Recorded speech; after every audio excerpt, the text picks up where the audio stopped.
Look, I always try to get people close to me to come live in Israel. I tell my friends, I tell my brothers, I tell my parents to come. And everybody always has an excuse. The funny thing is, the richest people that I know have the excuse about Parnassah.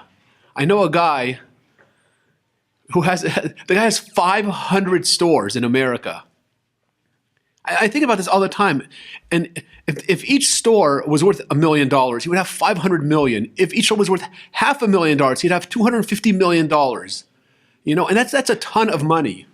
And I met this guy here at a wedding a few years ago, and he tells me, "You live in Israel? You live in Yerushalayim?" I said, "Yeah." He goes, "I'm so jealous of you." I said, "You're jealous of me?" I said, "If anybody can live here, it's you." He goes, "No, me, I have a business, Parnassah, what am I gonna do?" I know another guy, he's worth about, I think, $10 million, $15 million. He's got homes, he's got businesses, he's developing. It's just him and his wife. Unfortunately, Hashem didn't bless him with any children.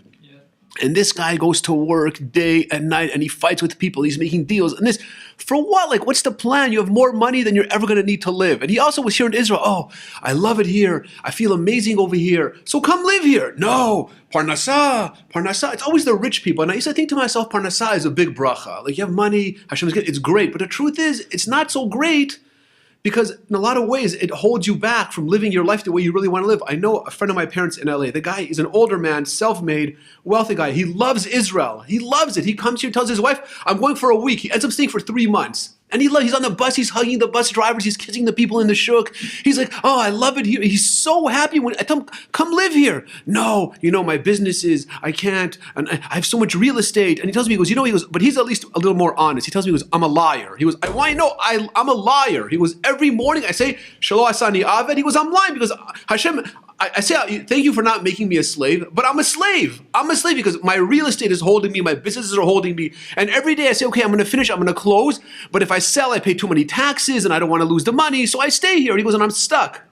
And so, I think to myself, sometimes Parnassah, it's amazing that Hashem is giving you the opportunity, but what are you doing with it? So you don't want to pay some taxes, so you're going to end up living your life in a place that you're miserable. Or you're going to end up staying for the next deal, and then you end up missing the whole life. Life goes very quickly. And so I thought to myself, people don't come for one reason. You don't have faith. You don't believe. It's that simple. You don't believe. Because if you believe that God split the sea for the Jewish people, and you believe that God made the 10 plagues, and you believe in Hashem and all the miracles of Hanukkah and of Purim and of everything, then there's no reason not to come. Just jump. Like Nachshon ben Aminadab, he jumped. There was 3 million people at the Red Sea. And Hashem said, "Just go." And everyone, "What do you mean go? It's cold, it's deep, I don't know how to swim, I'm nervous, what's going to be?" And one guy said, Hashem said to go, so I'm going. And he jumped in, and everybody said, "This guy's crazy, what's he doing?" And he was swimming, and the water is rising and rising. And it got to the point where he couldn't even breathe anymore. He said, "Hashem, I did it for you." Hashem, "You did it for me. You're right, that's it." And he changes the whole nature. You can't be afraid to jump for Hashem. Hashem told Avraham Avinu, "Jump into the fire." He didn't say, "What do you mean, jump into the fire? I'm a human being. I'm 90% water." He said, "Okay, I'm going. You're going? That's it. I'll take care of you. It's on me. It's on God." So you come to Israel. Yeah, there's stabbings. Yes, there's promises. But you know what?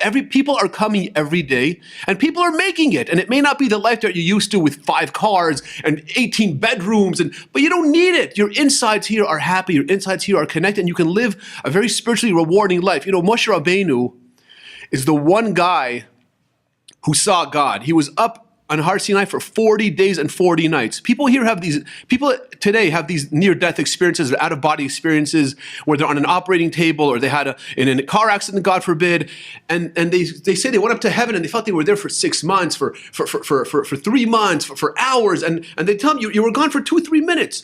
So Moshe Rabbeinu was up in heaven for 40 days and 40 nights. He saw God. If anybody knows anything, it's him. And he came back with one request. "Please, God, let me into Israel. Let me, please, Hashem, I just want to go into Israel." 515 prayers. "I just want to go to Israel." You know more than him? You know more than Moses? You know more than Moshe Rabbeinu? "No, I don't know what to do. The apartments are small. It's so dusty over there. There's nothing to do in Israel." Hashem can give you Parnassah anywhere if that's your issue.